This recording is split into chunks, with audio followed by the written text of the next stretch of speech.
So here, then Ulysses drew his sword and half-soul resolved. So he decided to just pierce the sword into the bosom of sleeping monster. But suddenly he got a good idea. The wiser thoughts have come in his mind and stopped him to kill that Cyclops for that moment. Else they had there without help all perished. For none but Polyphemus himself could have removed that mass of stone which he had placed to guard the entrance. God. So they were constrained to abide all that night in fear. That is the main. You can underline this line. Okay, why he has stopped to kill that person? Because though if he could able to kill that person, maybe that person, the Cyclops, may be killed by this Ulysses. But forever and ever they will be kept as a prisoners in that cave itself. Why? Because the cave is covered with, guarded with a big stone, which cannot be moved by this Ulysses and his fellow men. Only Cyclops can remove that stone. Though they could able to kill that Cyclops, but they cannot go out of that cave. They will be prisoners as forever and ever, as they cannot move that stone which has been kept in front of the Cyclops. Only the Cyclops could able to remove that stone, because that stone was such a heavy stone. They cannot move it. So that is the reason why Ulysses stopped killing the Cyclops while he was sleeping. So he was waiting for the good opportunity. Okay, so we had to accept his wisdom. Such a good idea he got. Let us see what happens. When day came, okay, as usual, next day early morning happened. So when day came, the Cyclops awoke. He woke up and kindling a fire. So he began to put the fire, made his breakfast for 2 other of his unfortunate prisoners. So out of 12 members of followers of Ulysses, so he began to eat some more, 2 more people. Already night he ate 2 people. Now again 2 people as a breakfast. Then milked his goats as he was accustomed. So daily activities and all he began to do. He milked his goats also. He began to take the milk and also pushed aside the vast stone and shutting it again. So just when he had done upon the prisoners with as much as a man opens and shuts a cow's lid, he let out his flock and drove them before him with whistles to the mountains. So when the early morning, next day morning, he woke up, so he ate another 2, the next 2 other people as breakfast he has eaten. Okay, then he had milk also, goat milk is there. After that, he began to draw, he let it all his goat out of the cave. And just how did he do? So just he whistling, he did whistles in order to call his goats. So he wanted to take his goats near to the mountain area so that they can have their grazing. But after going outside of the cave, so he closed his cave with the big stone. Now who are there inside the cave? Ulysses and his fellow men, but not 12 members. Only few members left over. Already 4 members died. Then let's see what these people will be doing inside the cave. Then Ulysses, of whose strength or cunning the Cyclops seems to have had a little heed as of an infant's being left, with the remnant of his man which the Cyclops had not devoured, gave manifest proof how far manly wisdom excels brutish force. Okay, this Cyclops couldn't understand the mentality, the intelligence of Ulysses. Just he has closed the door and he left. He couldn't make a difference between the physical strength and the mental strength. Okay, so manly wisdom really excels the brutish force, right? So in order to escape from a difficult situation, we don't need the physical strength, but we need mental strength. We need such an certain wiser ideas, wiser thoughts as how Ulysses got. But these thoughts cannot be noticed by the Cyclops. That's what we'll see. What are those ideas? He chose a stake from among. Listen carefully. And so he planned something. He has some plan in his mind. Ulysses has some plan in his mind. So he chose a stake. Means big. The wood will be there, no? So which he can make. The Cyclops used to make some fire. So like that, he took from out of that. He has taken one stake from that. Among the wood which the Cyclops had piled up for firing. Big for wood will be there, no? Like that he took in length and thickness like a mast, which he sharpened and hardened in the fire. So he took that wood of that Cyclops and he began to sharpen it. The edge part will be there, no? He began to sharpen, like how a pencil we will sharpen the edge part. So like that he began to sharpen that one. Now it has become sharp, and also he made it very hard. How he made it hard? So it is with fire. Okay, it is now. It has become like a big instrument for him, like spear, and selected 4 men. Okay, so he had selected 4 men out of that and instructed them what they should do with this stake and made them perfect in their parts. So he had given certain idea to the 4 people. He had given some instructions what they need to do when Cyclops come back. When the evening was come, the Cyclops drove home his sheep and as fortune directed it, either of purpose or that his memory was overruled by the gods to his hurt. He drove the males of his flock, contrary to his custom, along with the dams into the pens. So he came back as usual. Daily he will be coming back. So as usual he came back and again he drove all his goats into their places. But this time, contrary to the custom, he put it in the different places. Because that was his fate. We don't know what was going to happen for him. So along with the dams into the pens, then shutting the stone of the cave. So after driving all the flock into the cave, and the respective places, so he began to do like this. He just closed the cave. He fell to his horrible supper. Again he had the supper. When he had dispatched 2 more of the Grecians, Ulysses waxed bold with the contemplation of his project. So he had certain plan. He doesn't want to kill, but anyhow he needs to escape from that cave, right? So he is planning something. And he took a bowl of Greek wine and merrily did the Cyclops to drink. So he brought some Greek wine, right? That's what we have seen in the first paragraph. So concentrated Greek wine he brought, Ulysses and also his friends. So now he has taken that drink and he was giving as offer to the Cyclops. Is making the Cyclops to drink that wine.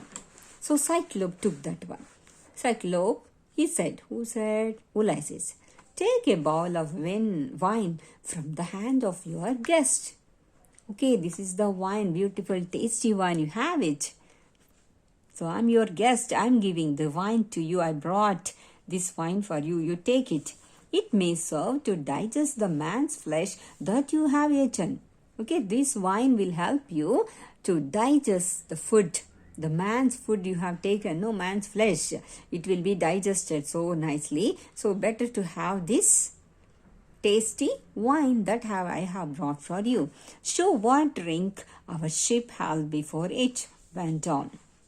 And all I ask in recompense, if you find it good, is to be dismissed in a whole skin. Truly, you must look to have few visitors, if you observe this new custom of eating your guest. Okay, so after giving this drink, the wine, so Ulysses is expecting some gift from the Cyclops. So you take this, but I need some gift. You have to give something in recompensation. If you take wine, if you feel it is tasty and good, you have to give something to me. The brute took and drank and vehemently enjoyed the taste of the wine, which was new to him, and swilled again at the flagon and entreated for more and prayed Ulysses to tell him his name, that he might bestow a gift upon the man who had given him such brave liquor. So he was so addicted to that wine, it was so tasty. So he began to ask again and again, give some more, little more, like that. He began to request him. And also he asked him, what's your name? Cyclops began to ask, what is your name? Then Cyclops, he said, had grapes, but this juice, he swore, was simply divine. I have grapes, I ate grapes. That's what we have seen in first paragraph. No, in that place, rich wheat, barley, and also grapes also growing. So he had eaten grapes, but he didn't never tasted such type of tasty liquor. So that's what he is appreciating Ulysses. So I want some more. But this juice, rich juice, this is very rich juice. It is so tasty. And it is like simply divine juice. Again, Ulysses plied him with the wine. So he began to give so much of wine to that fellow. And the fool drank it as fast as he poured it out. So he began to pour. Ulysses began to pour so much of wine in a container. So this Cyclops foolishly is drinking as much as he is pouring. And again he asked the name of his benefactor, which Ulysses cunningly dissembling said, my name is no man. Underline the statement. So Ulysses so cunningly he said, my name is no man. Understood? Ulysses he didn't reveal his original name. He said that his name was no man. Understood? If anyone calls, no man. The name itself is no man. My kindred and friends in my own country call me no man. Then said the Cyclops, this is the kindness I will show thee, no man. I will eat the last of all thy friends. So this is the kindness that Cyclops wants to show towards this Ulysses. What was that kindness? What was that recompensation that he wants to give? That he will eat Ulysses at last after eating all the 12 people. Already he had eaten 4 members. No? So after eating the remaining, the rest, after that only he will eat Ulysses. That was the kindness that Cyclops wants to show towards this person, Ulysses. See what type of cruel fellow he is. And he reeled down upon the floor and sank into a deep sleep. So after having that strong wine, so he got drowsiness. He began to sleep. There itself, he was sleeping like anything. Then this is the correct time. Let us see Ulysses what he is going to do. Ulysses watched his time while the monster lay insensible. So if you do anything also, so he was in deep sleep. If you make any noise or something, so he is not able to get up. So in such a because he had such a strong wine, right? So he was in so drowsy mode. So he may not get up in that time. Okay, he was laying insensible. So no sense at all. He forgot about everything. He was in deep sleep. And heartening up his men, so he began to give instructions to his friends. Already he gave instructions. We don't know what were they. Let us see. They placed the sharp end of the stake in the fire till it was heated red hot, As I told you, they made the stake edge so sharpened, right? And also now again they began to heat it red hot, that much heat they put. And some god gave them a courage beyond that which they were used to have. And the four men with difficulty bore the sharp end of the huge stake which they had heated red hot. So they were holding that one, all the four members. That is big, very big it is. But the edge is shows sharpen, like how you will sharpen your pencil, no, with the sharpener. In the same way they have done, but they kept in the fire, and the edge is now so hot, so much hot it is. So they have taken all the four members all together, they were holding, and they began to take near to this person and see right into the eye of the drunken cannibal. They just wanted to take near to that eye of that Cyclops. Now that person is drunken, right? So he is in sleep. At that time, he waking roared with the pain so loud that all the cavern broke into claps like thunder. So what they did? So they have taken that big stake, heated red hot steak, and they began to put it in the pierce in the eye of the drunken cannibal. So like that, if it is the edge, no, so they began to put it in the eye of this drunken cannibal. So you can imagine what would have happened to that person. So that fellow began to scream, so with the pain, because he got pain. He has only one eye, right? I told already. Only one eye will be having, big eye that is there on his forehead. He has no two eyes, only one eye, and that also placed on his forehead, the middle of the forehead. Now on this eye they have pierced this one in the eye, Cyclops. Now we can imagine what would have happened to that fellow became blind. Now he can't see because of a pain, no, that is eye. How much ever his body is so fatty, but eye, he cannot survive. So now he became blind. But with that sound, he began to scream. But these people are not just clapping their hands. So then they fled and dispersed into corners. Altogether, they went out. And the corners of the cave, no, they were hiding themselves. They don't know what this fellow will do. Now see, he plucked the burning stake from his eye. So he has removed that burning stake from his eye and hurled the wood madly above the cave. So he was moving here and there. He couldn't bear the pain of his eye. Then he cried out with a mighty voice for his brethren, the Cyclops. Other Cyclops are also there in the another different caves, right? So he was trying to get the help of the other Cyclops. So in order to get the help, so he began to make cry. So he was making noise over that. That dwelled hard by in caverns upon hills. So they, hearing the terrible shout, came flocking from all parts to inquire what ailed Polyphemus, and what cause he had for making such horrid clamors in the night time to break their sleep. So all together they came outside of the cave, no? So they began to ask, what happened to you? Why are you screaming? From that place they were asking, why are you screaming? Why are you disturbing our sleep? Then he made answer from within that no man had hurt him. What did he say? No man had hurt him. All the Cyclops, they were asking, what happened to you at midnight? Why are you disturbing us by making such a terrible noise? Then they said, no man had hurt him. It means that no one has hurt him. But who had hurt him? Ulysses had hurt. But Ulysses has told that his name is No Man. Got the point?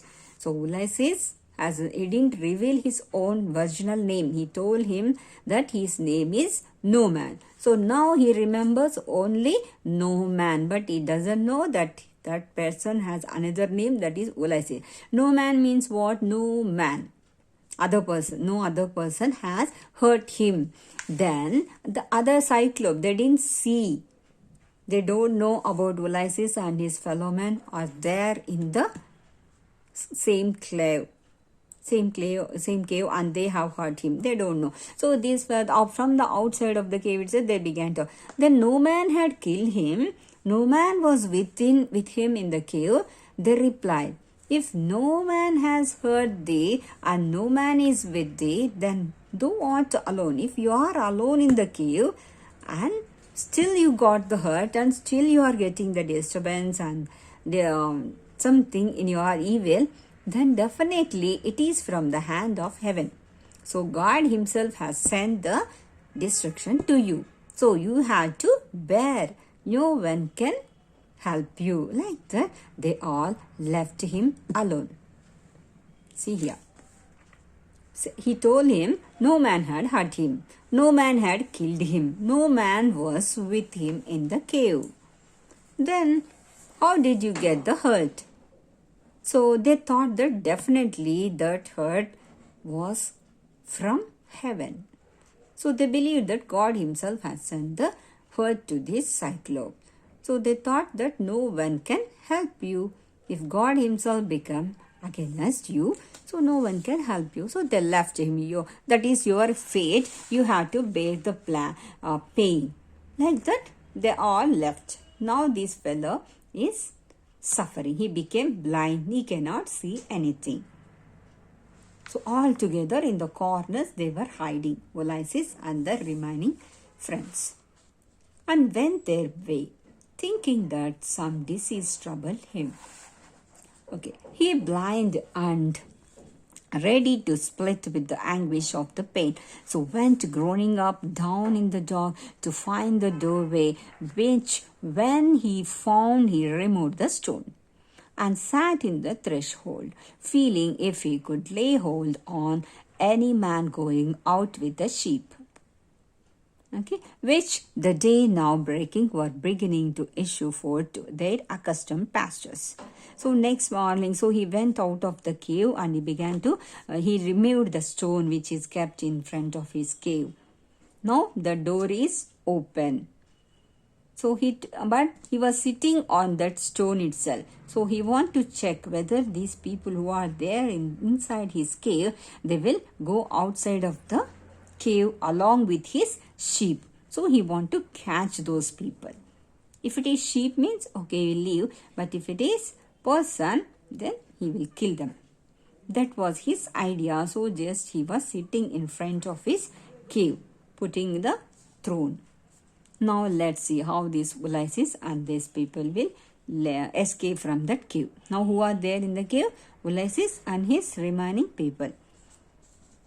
Now, but this person is sitting there itself. So they have to escape.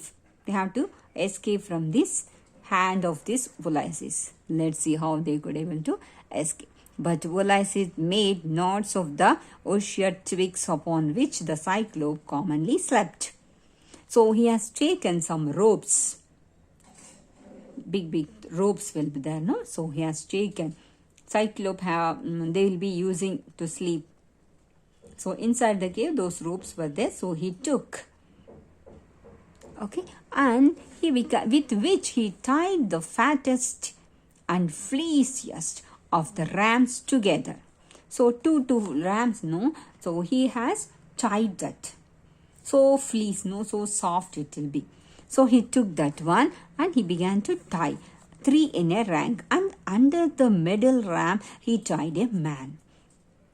Okay, 3 he has taken actually, 3 in a rank. So in the middle of the ram, so he has tied one person down. So see here, we can see in the picture, to the stomach, the belly of the ram, no? So down, the people are hiding like that. So he tied them. So this Cyclops, if he found, what happened? He touches the sheep only. He cannot touch the people. So if he feels, okay, this is only ram, no, this is only sheep, let it go. Like that, he'll leave. That was the idea of Ulysses. Now let's see. And under the middle ram he tied a man, and himself last. So he was in the last, he left everyone. wrapping himself fast with both his hands in the rich wool of one, the fairest of the flock. So he got only one flag. So he took some of the wool of that and he began to tie to his hands also, so that Cyclops can feel the skin and the soft nature of that ram's wool. He took that, and now the sheep began to issue forth very fast. So now they are moving so fast. Cyclops doesn't know that the belly of the sheep was tied with the man. So he felt the backs of those fleecy wolves, never dreaming that they carried his enemies under them. He doesn't get the idea. So they passed on till the last ram came, loaded with his wool and Ulysses together. He stopped the tram and felt him and had his hand once in the hair of Ulysses, yet knew it not. So he got the idea, just he began to touch whether these people will go along with the sheep. But he never got the idea his own rams are carrying his own enemies. Okay, he has covered his hand with the fleece. So like that, Ulysses and his fellow men escaped from that cave safely. When Ulysses found himself free, he let go his hold and assisted in disengaging his friend. Their rams, which had befriended them, they carried off with them to the ships. So which and all rams helped them. So they also taken all the rams along with into the ships, where their companions with tears in their eyes received them as men escaped from the death. So they all together safely reached the coast, and they were just sharing their emotions. They piled the oats and they began to start the travel, set their sails, and when they were got as far from the shore as a voice could reach, so they went off from that place. But they sensed that from that place, from far place also, so they can hear, the sound can be heard by the Cyclops. So from that place, at that time, Ulysses cried out to Cyclops, Cyclops, thou should not have so much abused by monstrous strength as to eat thy guest. So, okay, you have eaten my people. The people who have come as guests, you have eaten. You have shown your monstrous strength. So, physical strength. He has shown only physical strength. He doesn't have the mental ideas, mental strength. So it cannot be right. So physical strength cannot get success over the mental strength. So the Cyclops heard and came forth enraged. So he got so angry. He heard the voice of Ulysses and his people. So he didn't notice that they have escaped from his cave. But after this, Ulysses told that I have escaped from that place. Though he began to scream like anything, he plucked a fragment of rock and threw it with the blind fury at the ships. So he just took one rock and he began to throw towards the ships. But nothing happens. Just he narrowly escaped lightning upon the bark in which Ulysses sat. But with the fall it raised so fierce and ebbed as bore back the ship till it almost touched the shore. Just it has touched the shore, but nothing harm happened to Ulysses and his fellow men, though he has thrown the stone over these people. So Ulysses said, if anyone asks this, who imposed on thee that unsightly blemish in thine eye, say it was Ulysses, son of Laertes, the king of Ithaca, and am I called the waster of cities. So now he has given his own virginal name. He was not no man, but he had certain name. So now he had given his introduction. So if anyone asks who had blinded you, then at that time you reveal my name. My name is Ulysses now, not my name is no man. So they crowded sail and with the old sea and went forth with the forward gale. So they left that place so happily. All together they left the place.